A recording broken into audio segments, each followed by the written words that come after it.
Well, here we are at the seaside. It's quite nice. Yes.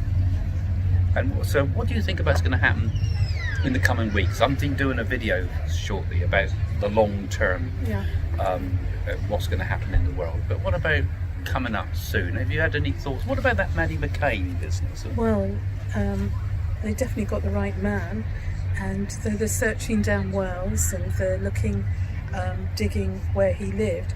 I had a vision. I saw rocks and I saw a cave and I saw a body there. But so it's not in the well. They were trying the well before, weren't they? And they're digging up the ground now. Remember, this is a loner. This is a person who likes to travel, hides his identity, and he must have been a waiter or something. So he moves silently and that, because it's always the quiet ones you've got to watch, Craig. Now, do you think he did it alone, or do you think he was part of a group?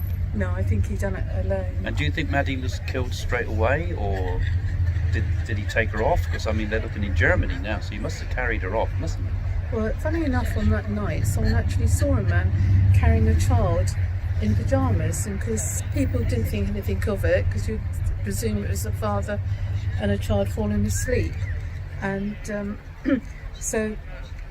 You know, I just feel at the end of the pigeon. I think at the end of the day, it was something that's done spontaneously. That somebody had been watching the family.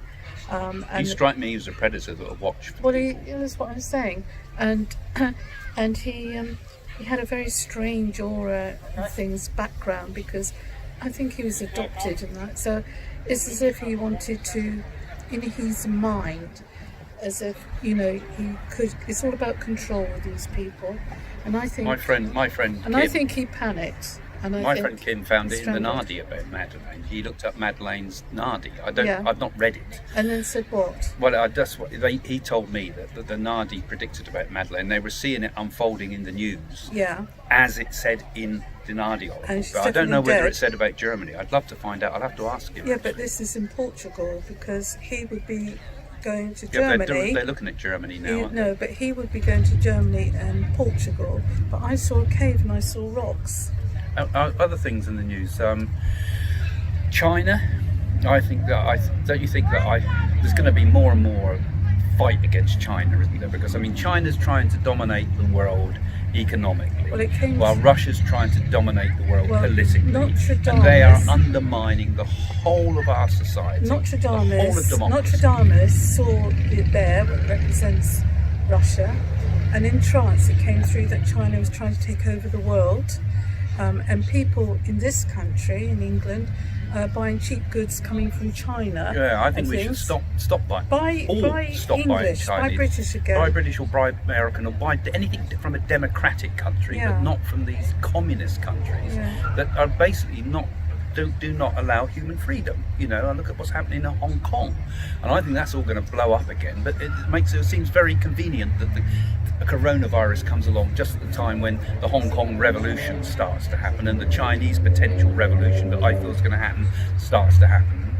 You know, I mean, it's terrible. I mean, look around here, all these people in this place, which is a memorial, isn't it, by the seaside here. I mean, this is all those people died to protect people like us being able to talk like this now and being able to sit here without men too. Yeah, and what are we doing? We're giving away our democracy for cheap products. You know, we sell these people out for cheap products. Yeah, and this is germ warfare, because there'll be other viruses coming, because it's all about control. Well, we reckon there'll be 2 more virus outbreaks, not necessary waves, but possible outbreaks. See, I saw there's going to be viruses, I would say, going up to at least 2024. Yeah, well, and that period. 2027, we're going back like the Ice Age. That's what do you think saw. that? Yes, I do. Well, because all the axes. That's pretty soon. Yeah, but all the axes are breaking off, aren't they? Where all the you go to the North Pole, all the ice. Yeah, okay, well, that's interesting. I'm going to be doing my long-term predictions for the world. That doesn't correspond with what I think, but who knows? You know. There's a lot happening in the world at the moment, and I think these things are happening for a reason. I mean, what do you think? You know, have you got any thoughts? One of the things I was thinking about too is this whole business about wearing face masks. Now, my thought about that is that you wear a face mask because it is me protecting stopping giving it to other people. It doesn't protect me against people with the coronavirus, but it stops me projecting it, right? And if we all wore a face mask, we'd all be thinking about others before ourselves. It's the altruistic thing to do, but everybody seems to think, oh, I'm not wearing a face mask because I'm too tough to wear a face mask, or I'm too young to wear a face, so it won't hurt me.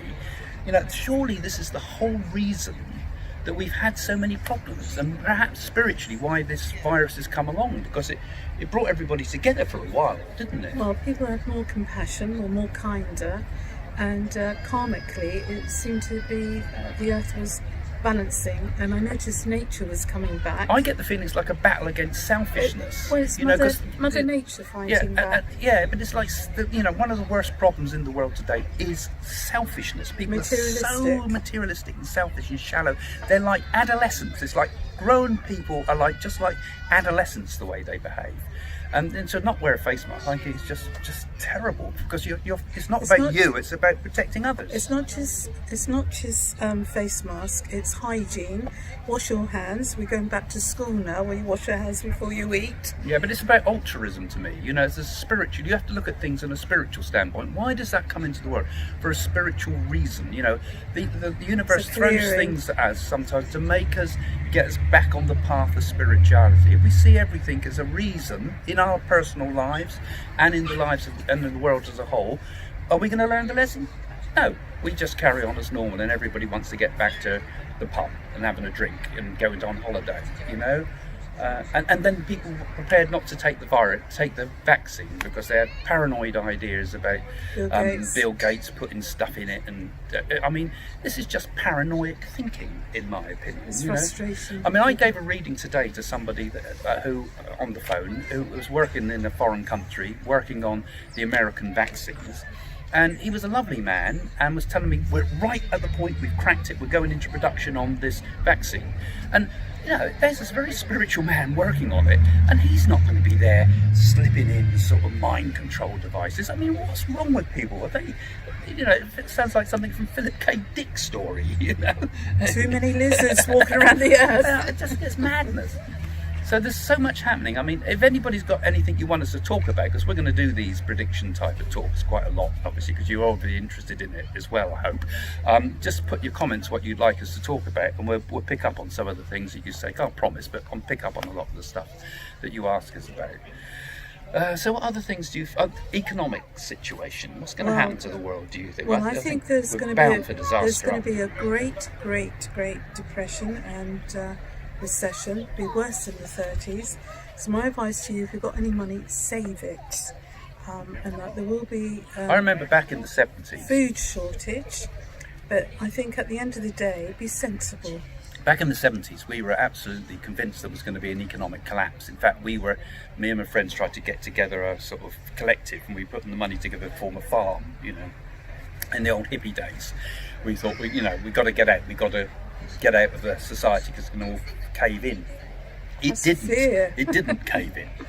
But I think we are now in a position where it's much more likely than ever in fact, I think it's been surprisingly robust in many ways, that we actually could shut the whole world down for 3 months nearly and still keep going, you know. So it's much more robust than I think we give it credit for. Every day's precious, isn't it? I think we're up for a lot of social unrest. You know, I said that before. The Nardi said about the social unrest, didn't it? But I think we got major social unrest coming. Strikes. That's what it's going to be. It's going to be strikes. Well, everybody thinks selfish. My money, my wages. I can remember in the 70s we had Baker's strike, Coleman's strike. We had nurses 3 days a week strike. Rubbish on the streets. Yes, all the bins and everything. And it's like there's selfishness around then. Yeah, and it's the same thing. People are always the same. People think superficially, think me. They don't think spiritually. And really what we've all got to do, I think, and what we've got to learn from these difficult times is that we're all connected. The whole world went through a crisis. This is the first time the whole world's really had a collective crisis. It's bigger than the Second World War and First World War. It affected every country on earth. It still is. So why aren't we thinking now more, thinking globally, but not in terms of global finances and taken over the world economically with all that dreadful globalist idea, but the idea that we're all one people, we're all one, there's only one nation, the world, you know, and start thinking about helping each other. But the war must be against selfishness, I think, you know. Why are we here? We're here because of love, aren't we? We're here in order to and awaken, help. which is part of the whole process. Love is the ultimate awakening, I think. So, right. So, you know, so on that note, I better get your fish and chips, I suppose. I think you better, because I think you talk till the cows come home. Yeah. Okay, well, thanks for joining us. And Bye. don't forget to follow the channel if you're Like new. and share. And like it and share it and put it on Facebook as well. And, you know, just keep sharing it because, you know, it helps us. Okay, see you soon. Bye. Bye for now.